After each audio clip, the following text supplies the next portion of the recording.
If this man doesn't get his picture on the next FIFA, there will be riots. Hey guys, and welcome back to the AC Milan career mode. This is being recorded a day after, and uploaded as well, the Juve game in real life. Milan managed to beat Juve after years without beating them 1-0, and this man scored the goal, Manuel Locatelli, and you can guarantee yourself that he's going to play every single game in today's episode. What a beautiful man that is.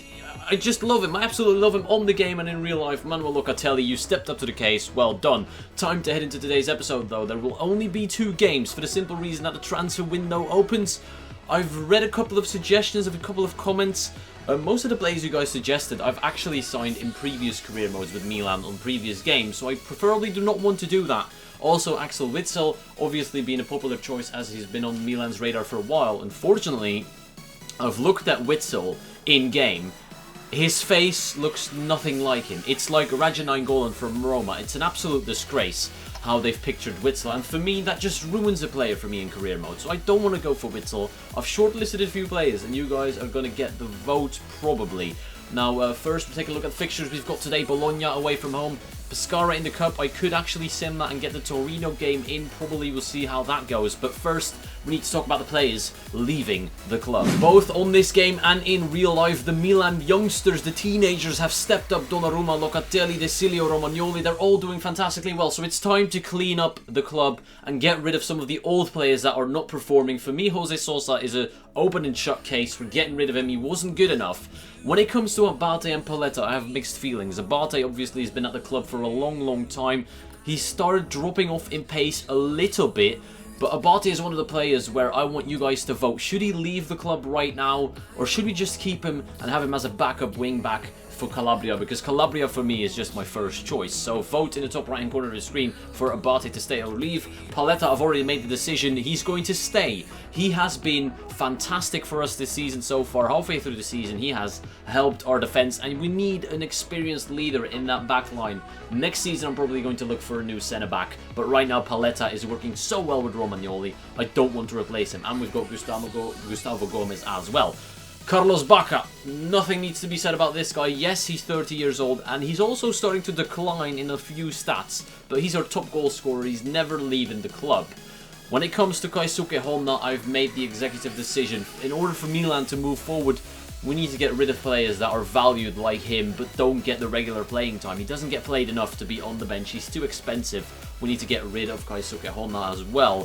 When it comes to Zapata, I'm going to put him on the transfer list as well. He's unhappy. He's not going to get played. Gustavo Gomez is our backup centre-back as of right now. So currently 3 players transfer listed: Zapata, Honda and Sosa, and 2 of them are midfielders. So that brings me to the next subject. The main the main position we need to replace or strengthen is the midfield / right mid position. I've shortlisted a few players. Let's take a look at them. I've narrowed it down to 2 options for both positions, but we're only going to be able to sign 1 player. All 4 of these players are absolutely world class. Well, maybe not world class, but they would be the highest rated player in my team most likely. We've got, for the centre midfield position to replace Sosa, Thiago and Isco, and you guys will have to decide which one of these 2 I should go for. I know most of you probably are thinking Isco because he's kind of linked with Milan in real life, but just compare the stats. Isco is more expensive by 3 million, but I honestly think Thiago just has better stats on the board. He just looks better to me when I look at his skill attributes, his physical stats as well. He seems to be a little bit faster and a little bit stronger than Isco, but then again, it's all down to you guys. Don't forget, Thiago's got the 5-star skill moves. He can play in multiple positions.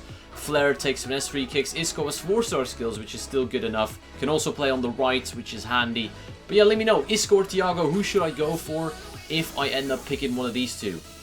Moving on to our transfer backup plan. If both Isco and Thiago do not want to join AC Milan, we need to look for maybe a different position to strengthen. We all know Suso, who's currently on the right wing right now. He can play in the centre midfield role, so if you lose Honda and Sosa, Suso could fill in the midfield, and we need a new right winger instead. Lucas and Eduardo Salvio are the 2 guys I'm looking at right now. We need to wait though until we've got Salvio's his in-game stats. But again, vote who you prefer, Lucas or Eduardo Salvio. Only one of these 4 is going to get signed up. One of these 2 preferably. If they won't join, they're too expensive, we're going to go for Lucas or Eduardo Salvio and move Suso to the midfield. I hope you like the idea of what I'm doing here. I want to have players that are going to improve the team, not overly unrealistic, and have a game face. And that's just it. That's the only signing I want to make, because our team, other than that, has been excellent. I don't see any reason why to replace so many players and bring so many players in when we're doing just fine. We're top of the league. Granted, if Lazio win their game in hand, they're going to be level on points. So we need to make sure we beat Bologna away from home. For the game against Bologna, this is the lineup: Donnarumma in net, De Silio, Romagnoli, Paletta and Calabria, the trusted back four, Kučka, Bonaventura and Locatelli in the midfield. Those three work so well, and even though they're not fully fit, I don't want to change them. Memphis Depay, Carlos Bacca and Hirving Lozano up front. Lozano playing over Honda because Honda is going to leave the club, and Suso and Yang still both are injured for about 6 weeks. I know I could probably play Lozano and not bring in a new player in that position, but I don't trust him. I don't think he's good enough just yet. He's one for the future, so we definitely need to strengthen either the centre midfield or the right wing position. But anyways, let's head into the first game of today's episode. If Milan can beat Juve in real life, I don't see why we can't challenge for the title in our first season as well. We've only lost 1 game away from home so far, and I don't think Bologna are going to be the team to stop us.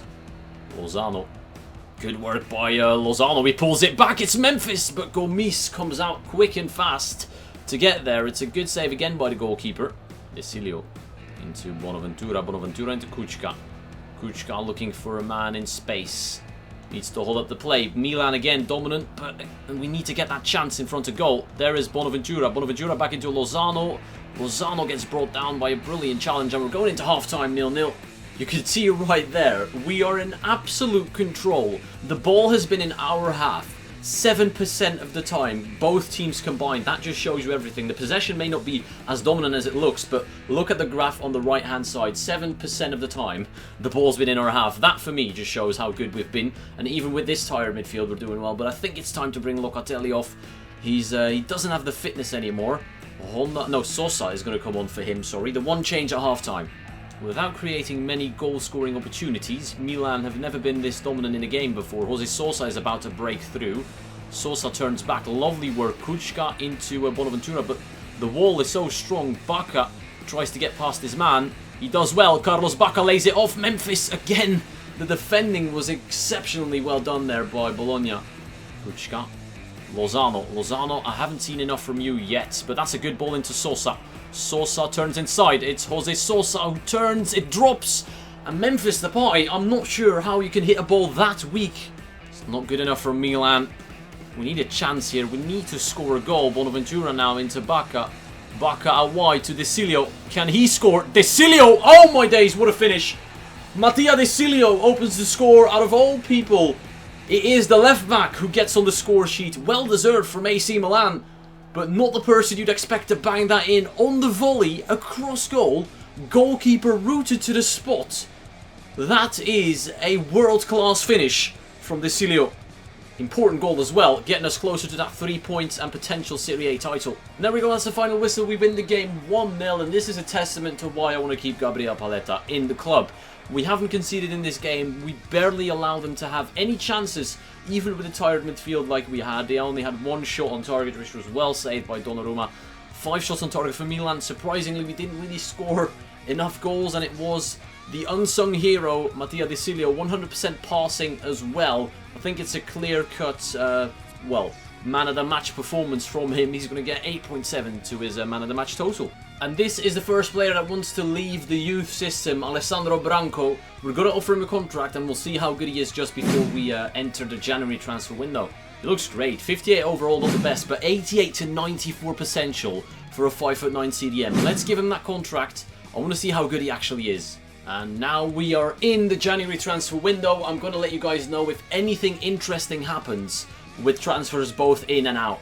And he's already gone up in overall. His physicals are growing, and his physicals are actually looking really good for an 18-year-old. Decent pace, great strength, stamina and jumping. So in that area is looking good. Great aggression as well. His skill attributes, not the best, but if I'll say anything positive about the skill attributes, it's that they're well-rounded. There's no stat really bad, other than maybe volleys, but who cares about volleys in the CDM? He's got a 5-star weak foot, and you can play centre-back as well. Welcome to the team, Alessandro. This is our budget currently, 56,500,000 in weekly wages. That's more than enough, I think, to either sign Isco or Thiago. So I'm going to put in bids for both these players.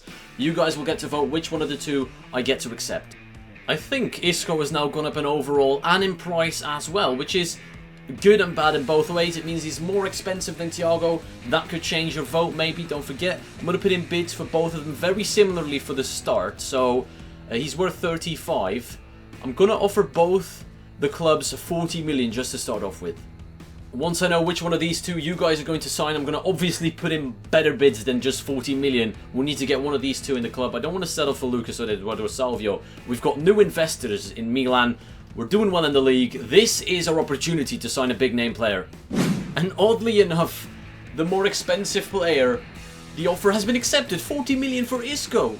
That is outrageous, and Thiago is worth less, but they want more for him. Once again, that could influence your vote on who we should sign for, but Isco looks already to be someone we could get in really fast. So let's just offer him the crucial first team player and offer the contract.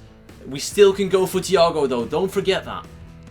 Manchester United have just signed Antoine Griezmann for 94 million. Benfica have accepted 16 million for Salvio. That's relatively cheap, but we don't need to go for the cheap players anymore. I think we're actually going to pull it off. We're going to get our main transfer target in, hopefully. We've got a cup game against Pescara coming up, but we will sim that quickly. The first offer for Honda has come in. It is Manchester City, and I know they've got money, so I'm going to counter for 18 and see what they say about that. Romagnoli has renewed his contract with the club. Great news. For the game against Pescara, obviously I'm rotating my side completely. Other than Donnarumma, there is no real first-choice team player in there. We need to get the win, especially at home. Even with this team, I'm expecting us to pick up 3 points. It's a strong side we've got out there, even though this is a rotational side. I do believe we are way too strong for Pescara. It's a cup game, I don't really care too much. There we go, 3-0. We simulated and won comfortably. They've come back to us with 17 million. Yes, Manchester City, you can have him for that money. Never change a winning team is the philosophy here. We've got Donnarumma and Neticilio, Romagnoli, Paletta, Calabria, Kuczka, Bonaventura, Locatelli. It's getting repetitive. Depay, Bacca and Lozano up front. Lozano and Locatelli have now gone up in rating. Locatelli being 71, Lozano 78.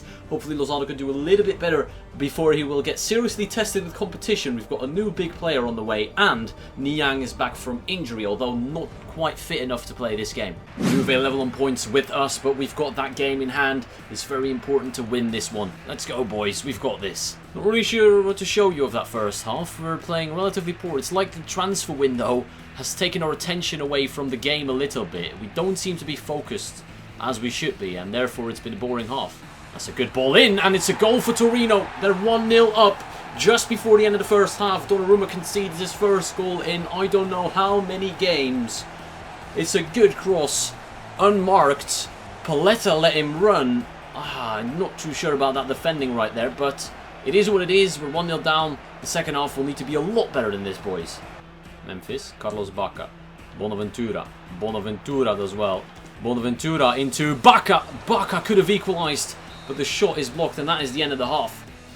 Locatelli looking for Bacca. It's a good ball. Carlos Bacca out wide to Depay. Back into Bacca. Bacca lays it off into Calabria. Davide Calabria straight at Joe Hart. Well done by Bacca. Through to Memphis Depay. Look at the space. Memphis Depay has got Aqua. Brings him down from behind. Referee. There should only be one outcome there. And he's bottled it. Locatelli driving from the midfield. Looking to get that chance. It's a good ball. Through to Bonaventura. And he scores. It's 1-1 in the 87th minute. AC Milan equalise against Torino. Joe Hart beaten for the first time in this game. Lovely work to stay composed. That pass from Bacca was outrageous.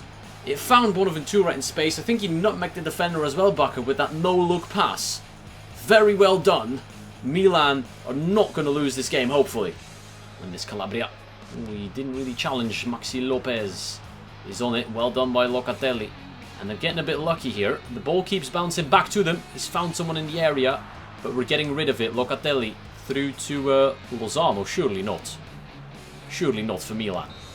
Oh, referee, we had a counter-attack on there, and he blew his whistle again, as per usual. When you know the user is on the attack and not the computer, They're always going to blow for full time, but it is what it is. We finished the game at 1-1. It's not the worst result in the world. It was a tough game away from home, and as I said, we're focused on the transfer window as well. When it comes to man of the match ratings, everyone has played a little bit similar for me. There was no real standout. Because he had the most dribbles completed and the most passes completed from the striker position, set up Bonaventura with a brilliant pass, I'm going to give it to Carlos Bacca.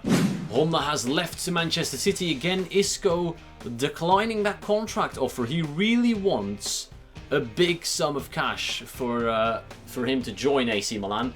275 is what I'm going to offer. Keep in mind, Thiago is probably going to be more expensive when it comes to the transfer price, but I think he's going to be more easily persuaded than Isco. That being said, the vote is completely up to you. In the next episode, we will sign a big player to strengthen our team. We'll have the cup game against Genoa, Udinese, and wrap up the transfer window. I hope you enjoyed. I want to thank you all for watching, and I'll see you all later.